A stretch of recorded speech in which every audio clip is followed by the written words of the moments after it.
Beautiful morning, Mazi Raf. Yeah, good morning to you. Once again, Mazi Nnamdi Kanu has been vindicated. Yes. Because yesterday we saw Binta Iyako disgraced when a new judge who just got a reassignment, Yes. to handle the case of Nnamdi Kanu came out to say that, well, Nnamdi Kanu was unjustly arrested and by extension has even been granted a bail, that he will not have his whole hand soiled because this case has gone beyond Nigeria. The Americas, the United Nations are all involved, and he will not be a corrupt judge like the Binta Iyako. Mazi Raf, welcome. What's your reaction? Thank you so much. It's a jubilation now currently. Then yesterday it was a great jubilation, Biafrans all over the world, not only Nigeria, we are celebrating, shouting, joyful song, all in favor of Mazi Nnamdi Kanu. Because a justice by name, Justice Tosho, has actually asserted that handling or presiding over Mazi Nnamdi Kanu issue or case in the court might, soil his legal reputation.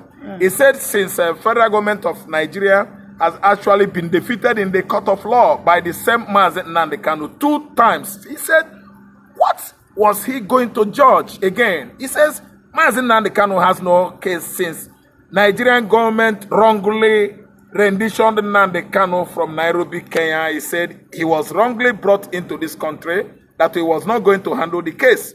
He washed off his hands of this case. I don't know what to understand. Thereby disgracing the former Chief Justice, Binta Iyako. Yes, Binta Iyako was there wrongly because they called her for the second time, and when Mazi Nnamdi Kanu actually had confrontation with her, she actually understood that she was doing the wrong thing.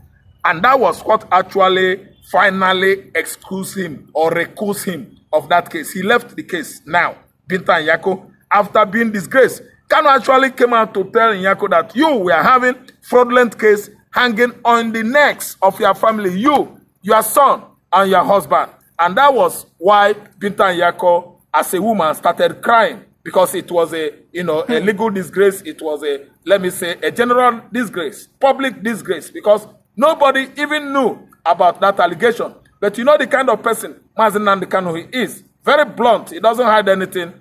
He actually exposed Binta Iyako's family, a fraudulent family. Today, Tosho said over his dead body, anyway, I don't wish him death. He's not going to die, but he said he's not going to handle a case that was at least, vindicated or victory given to Nnamdi Kanu 2 times in that regard. He said, if I actually begin to handle this case, what am I going to say anymore? I still find it very, wrong to preside over such case. Nnamdi Kanu was wrongly renditioned into this country from Nairobi, Kenya in 2021. He said they should allow the gentleman to go free.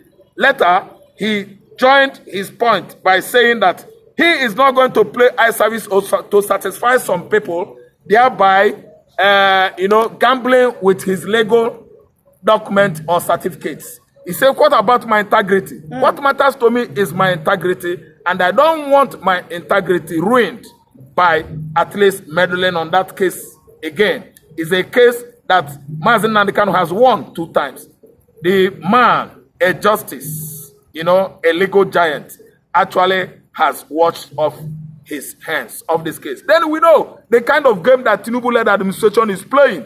Tinubu is delaying Nnamdi Kanu's release so that he will use it to bargain with the Igbos come 2027. The reason why Nnamdi Kanu is still staying there is, let's say, when 2027 comes, Tinubu is going to campaign in Igbo land. He's going to promise them that if he releases Nnamdi Kanu, you people are going to vote for me. But I'm telling you that they actually promised Anambarians when we were about electing, embarking on gubernatorial election that brought in Chief Charles Soludo, the current Anambra State Governor. Federal government of Nigeria promised in the Anambra that immediately that election finishes, they are going to release Mazi Nnamdi Kanu. That was why election held in Anambra State.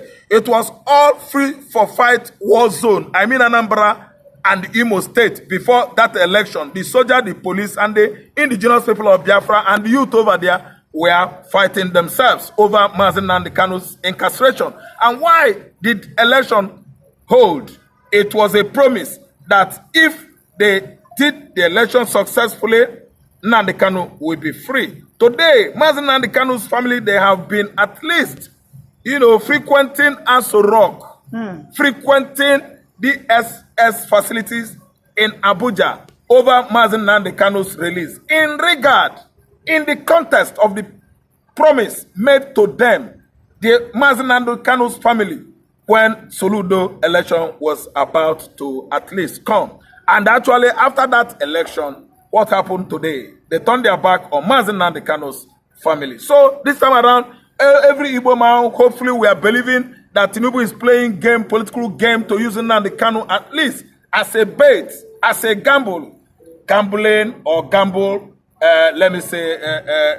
sacrifice comes 2027. We are prepared this time, waiting for him to tell him right on his face that all his political promises are nothing but deceptions and lies. If 2027 comes, Tinubu will promise and they will fail to fulfill his promise. So nobody should listen to a promise of that nature. The only thing we know is that the Igbos should work hard now, the elites, the Ohanezes, the politicians even, and the Igbo youths, to make sure that we go beyond Nigeria to see that Mazi Nnamdi Kanu is freed. They are leaving him there to use him. APC government, they are using Nnamdi Kanu there to use him again for 2027 presidential ambition or second coming of Bola Ahmed.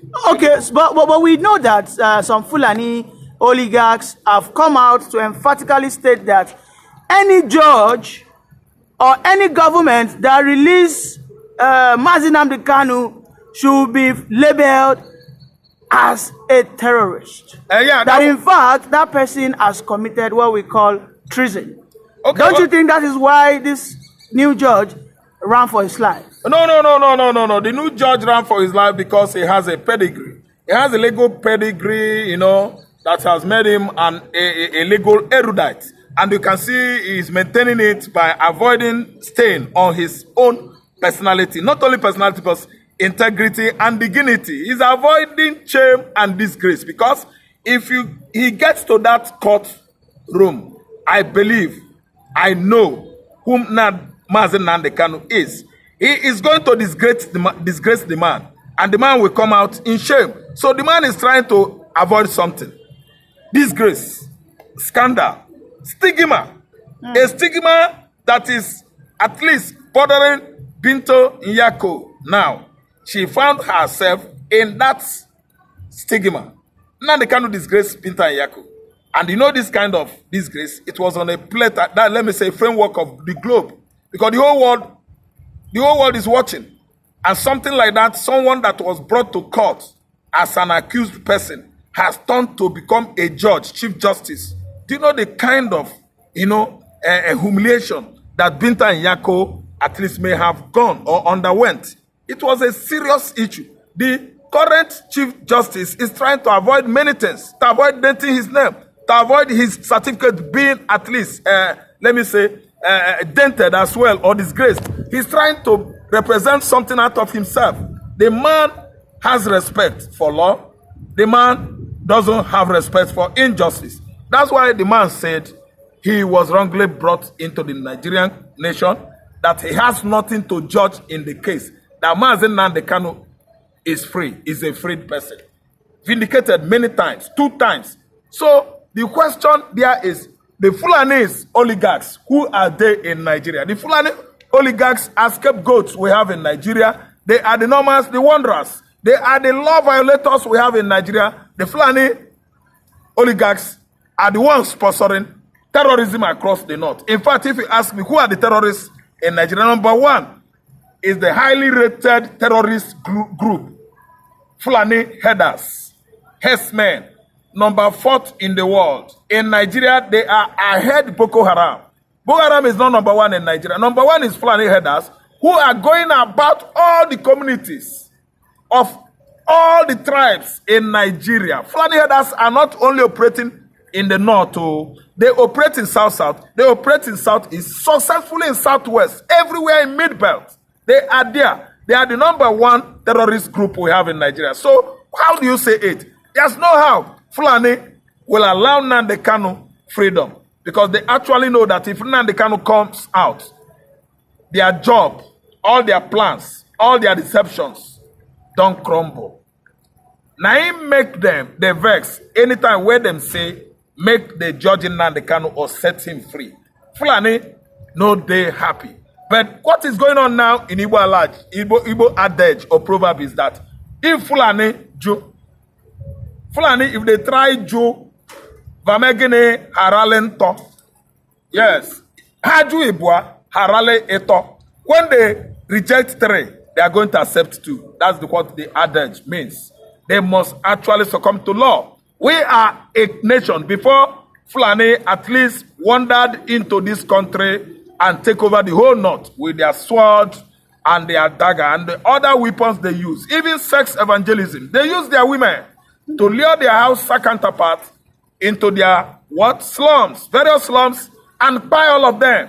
And that's why they are domineering in the north today. Fulani dominance did not stop last year. It did not stop 2015 when Buhari began Nigerian president for the 2nd time. Fulani dominance started many years ago, hundreds of years ago in the north, and they extended it into southern Nigeria. And today, the Fulanis are sitting on everybody's heads.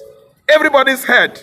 The politicians, the clergy, I mean, even the people in the church, the so-called men of God, they are under the control of the headers. The headers kill at will at the axis of Adamawa. The headers actually buy every clergy at sight in the middle belt of Nigeria. They are in control of southern Kaduna. They are in control of northern Kaduna. The Fulanis are still controlling Kanu State today.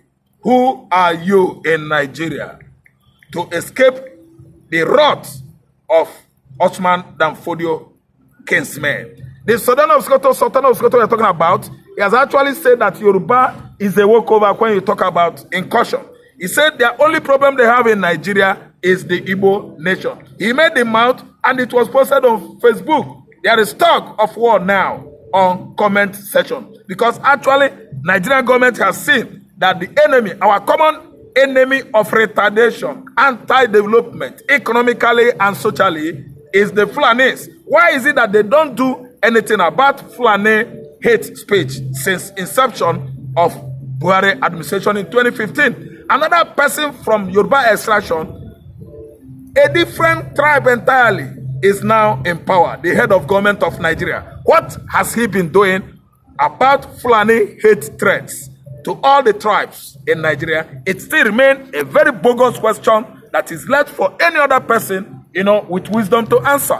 I'm telling you that Outshine Nnamdi boys, the Sadana of Sokotos, the Emir of Kanus, and the rest of them refused to attack the axis we have today as Borno State. Why? The Kanuris actually believe that the Kanuris migrated from Yemen, that Kanuris migrated from Sudan, and was even attacking the Fulanis back many centuries ago, that they themselves were Muslims before the Fulanis. That was the tug of war going on between Idris Aloma, the Borno of Kanuri land, and they did not allow the emirs, the emiracy, to take over Borno land. That's why the kind of royal, father or chieftaincy, as in Islamic religion you have in Borno State is quite different from what the Sokotos are practicing and Kanu. So, the Borno people, they actually refuse Fulani. You cannot rear your cattle on anybody's farmland in Borno State, or else you are asking for trouble. So, all this tribal and religious antagonism going on across Nigerian nation is often orchestrated by the people from the Sahel country, from Senegambia, Futajolo Island,